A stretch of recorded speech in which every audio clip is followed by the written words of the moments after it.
नमस्कार, आज दिन भर की बड़ी खबरों में आपका स्वागत है। मैं हूं शिवानी। आज की खबर में बात होगी उग्र होते किसान आंदोलन की, साथ ही जानेंगे कांग्रेस ने कैसे बचाया इंडिया गठबंधन, बीजेपी की चाल नाकाम। वहीं राजस्थान में युवाओं के हल्ला बोल की तेजस्वी के बाव फार्मूले से काफी बीजेपी की, पवार गुट मामले में स्पीकर को हाईकोर्ट से झटके की। इसी के साथ जानेंगे आज दिन भर की सभी बड़ी और प्रमुख खबरों को विस्तार से। उससे पहले एक नजर सुर्खियों पर। कांग्रेस और सपा के सीट बंटवारे में 17 सीटों पर सहमति, बनारस में कैंडिडेट वापस लेंगे अखिलेश यादव। जयपुर में यूथ कांग्रेस कार्यकर्ताओं पर लाठीचार्ज, बैरिकेडिंग तोड़ी, वाटर कैनन का भी इस्तेमाल, रोजगार किसानों के मुद्दे पर प्रदर्शन। दिग्विजय बोले मतपत्र से कराएं चुनाव, मोदी पीएम नहीं बनेंगे। शिवपुरी में कहा ईवीएम इनका सबसे बड़ा हथियार है, इसी से सत्ता है। कैम्ब्रिज यूनिवर्सिटी में लेक्चर देने जाएंगे राहुल गांधी, जाने यात्रा पर कब तक लगी ब्रेक। भारत से 2 गुना सस्ता नेपाल में लहसुन खरीदार कर रहे बॉर्डर पार, कीमत कर देगी हैरान। शंभू खरौरी बॉर्डर पर किसान पुलिस में टकराव, लगातार आंसू गैस छोड़ी जा रही, केंद्र से बातचीत के प्रस्ताव पर थोड़ी देर में जवाब देंगे किसान।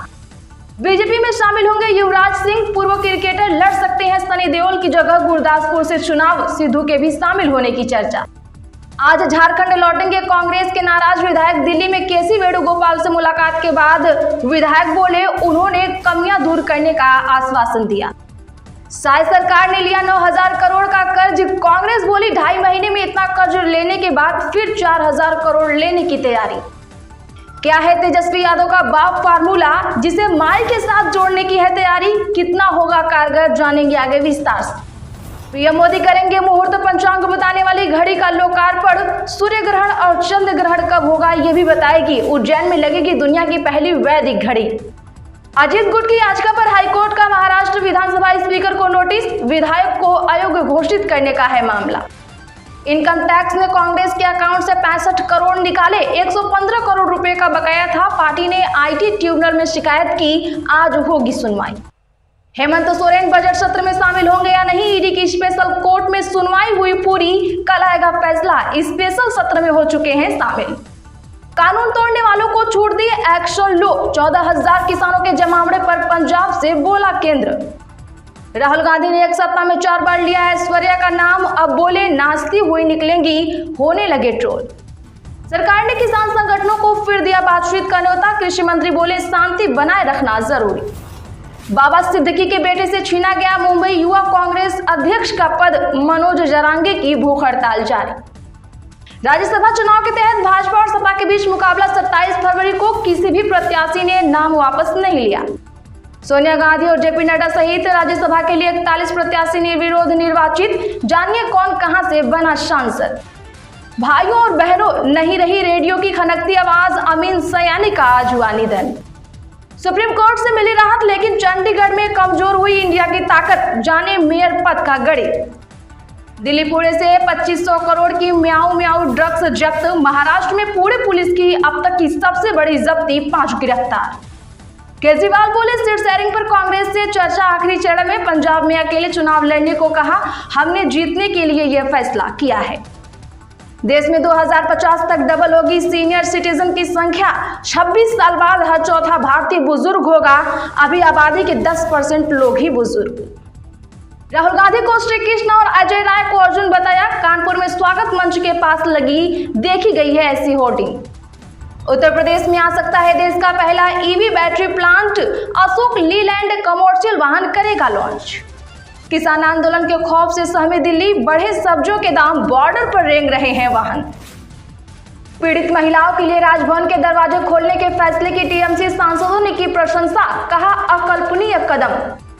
CE-20 cryogenic engine Gaganyaan mission के लिए तैयार, मानव रहित मिशन के लिए तैयार इंजन को भी मिली मंजूरी। ये तो रही आज की सुर्खियां, चलिए अब जानते हैं आज की सभी बड़ी और प्रमुख खबरों को। उससे पहले एक लाइक जरूर कर दें।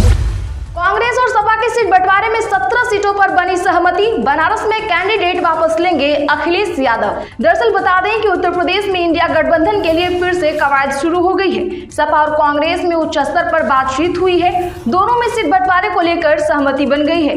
मुरादाबाद में समाजवादी पार्टी के राष्ट्रीय अध्यक्ष अखिलेश यादव ने कहा कि 2 घंटे के अंदर सीट शेयरिंग का फॉर्मूला आ जाएगा।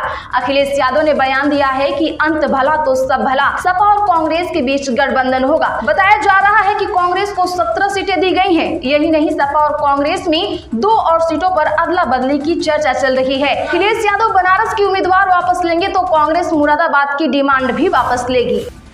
जयपुर में यूथ कांग्रेस कार्यकर्ताओं पर लाठीचार्ज, बैरिकेडिंग तोड़ी, वाटर कैनन का भी इस्तेमाल, रोजगार, किसानों के मुद्दे पर हो रहा प्रदर्शन। दरअसल बता दें कि राजीव गांधी युवा मित्रों को फिर से रोजगार देने और किसान सम्मान की मांगों को लेकर आज यूथ कांग्रेस ने जयपुर में प्रदर्शन किया। कार्यकर्ताओं ने बैरिकेडिंग तोड़ी तो पुलिस ने लाठीचार्ज कर दिया। प्रदर्शन में यूथ कांग्रेस के राष्ट्रीय अध्यक्ष वीवी श्रीनिवास भी शामिल हुए।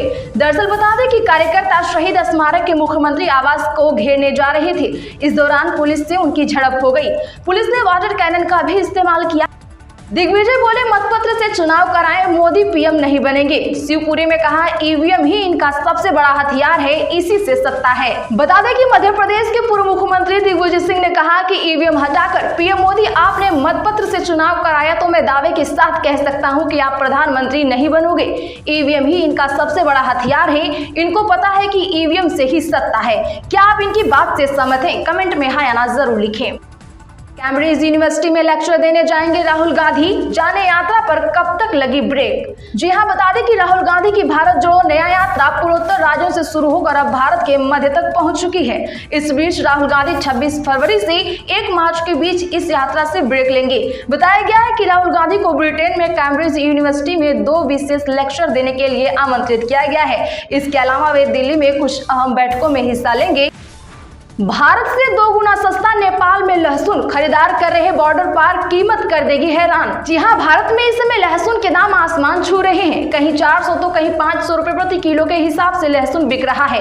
भारतीय सीमा से मात्र 2 किलोमीटर दूर नेपाल में इसी लहसुन की कीमत भारत के मुकाबले 2 गुना कम है। सीमा पर रह रहे भारतीय नेपाल से लहसुन खरीद रहे हैं। वहीं बता दें कि भारत में इस समय लहसुन 400 से लेकर 500 रुपए प्रति किलो बिक रहा है।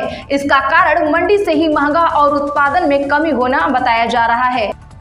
किसानों का दिल्ली कूच शुरू, पुलिस से टकराव। बता दें कि पंजाब के किसान संभू और खनौरी बॉर्डर से दिल्ली जाने की कोशिश कर रहे हैं। दोनों ही जगहों पर किसान और पुलिस के बीच टकराव चल रहा है। खनौरी में हालात बिगड़ते हुए देखे जा रहे हैं। यहाँ कई राउंड आंसू गैस छोड़ी और रबर बुलेट्स भी दागी गई हैं। वहीं बता दें कि कुरुक्षेत्र के रणदीप तंवर ने पंजाब एंड हरियाणा हाईकोर्ट में किसान आंदोलन को लेकर पिटीशन दायर की है। उन्होंने कहा कि पंजाब हरियाणा के संभू और खनौरी बॉर्डर पर हालात तनावपूर्ण है, जिससे आम लोगों को परेशानी हो रही है। बीजेपी में शामिल होंगे युवराज सिंह, पूर्व क्रिकेटर लड़ सकते हैं सनी देओल की जगह गुरदासपुर से चुनाव, सिद्धू के भी शामिल होने की चर्चा। बता दें कि पंजाब में भाजपा लोकसभा चुनाव से पहले बड़ा सियासी खेल करने की कोशिश में है। यहाँ पंजाब कांग्रेस के पूर्व प्रधान नवजोत सिंह सिद्धू को पार्टी में शामिल कराने की तैयारी हो रही है। यही नहीं, पूर्व क्रिकेटर युवराज सिंह को भी बीजेपी पार्टी में शामिल करके उन्हें गुरदासपुर लोकसभा सीट से चुनाव लड़वा सकती है। क्या है तेजस्वी यादव का बाप फार्मूला, जिसे माई के साथ जोड़ने की है तैयारी, जानिए कितना है कारगर। दरअसल बिहार की सत्ता से बेदखल हुए तेजस्वी यादव इन दिनों जनविश्वास यात्रा पर निकले हैं। उनकी सभाओं में बड़े पैमाने पर भीड़ भी जुट रही है और वह इन कार्यक्रमों के जरिए 2024 से पहले वोटरों पर फोकस कर रहे हैं। तेजस्वी यादव के एक फार्मूले बाप की भी इन दिनों चर्चा हो रही है, जिसे उन्होंने आरजेडी के पुराने आधार कहे जाने वाले माई यानी मुस्लिम और यादव से जोड़ा है। तेजस्वी यादव का कहना है कि उनके बाप फार्मूले पर 90% लोगों को शामिल किया गया है। वह कहते हैं कि इसमें बी का अर्थ बहुजन से है और ए का अर्थ अगड़ा एवं आधी आबादी यानी महिलाओं से है। इसके बाद अंत में पी का अर्थ पुअर यानी गरीब से है। अजीत गुट की याचिका पर हाईकोर्ट का महाराष्ट्र विधानसभा स्पीकर को नोटिस, विधायकों को अयोग्य घोषित करने का मामला। दरअसल राष्ट्रवादी कांग्रेस पार्टी यानी एनसीपी और शरद पवार वाली गुट के विधायकों को अयोग्य घोषित करने को लेकर शरद पवार और भतीजे अजीत पवार में तनाव बना हुआ है। हालांकि एनसीपी का नाम और चुनाव चिन्ह अजीत के पाले में चला गया है, लेकिन विधायकों को अयोग्य घोषित करने वाली मांग पूरी नहीं हुई। शरद पवार खेमे के 10 विधायकों को अयोग्य नहीं ठहराने की विधानसभा अध्यक्ष राहुल नावेरकर के फैसले को अजीत पवार गुट ने हाईकोर्ट में चुनौती दी है। अजीत खेमे की याचिका पर हाईकोर्ट ने नावेरकर को नोटिस जारी किया है। कानून तोड़ने वालों को छूट दी, एक्शन लो। 14,000 किसानों के जमावड़े पर पंजाब से बोला केंद्र। बता दें कि किसान आज से फिर दिल्ली कूच पर हैं। इसे लेकर हरियाणा से दिल्ली तक अलर्ट की स्थिति है। इस बीच केंद्रीय एजेंसियों का अनुमान है कि हरियाणा और पंजाब को जोड़ने वाले समूह बॉर्डर पर करीब 14,000 किसान जुटे हैं। किसानों के पास लगभग 1200 ट्रैक्टर हैं और 300 कारें हैं। यही नहीं, इनके पास कुछ और वाहन भी मौजूद हैं। इन सभी को लेकर ये लोग दिल्ली का रुख करना चाहते हैं और इसी के चलते हरियाणा प्रशासन उन्हें अपने राज्य की सीमा पर ही रोक कर रखना चाहती है। केंद्र सरकार ने किसानों की इतने बड़े पैमाने पर जमावड़े को लेकर भी आपत्ति जताई है और कहा कि आप इस पर एक्शन लें। आज के लिए बस इतना ही। रोज की ऐसी ही ताजा और बड़ी खबरों के लिए चैनल अभी सब्सक्राइब करें, बगल में घंटी के निशान को भी जरूर दबा लें। वीडियो को लाइक और शेयर करके हमारा सपोर्ट जरूर करें।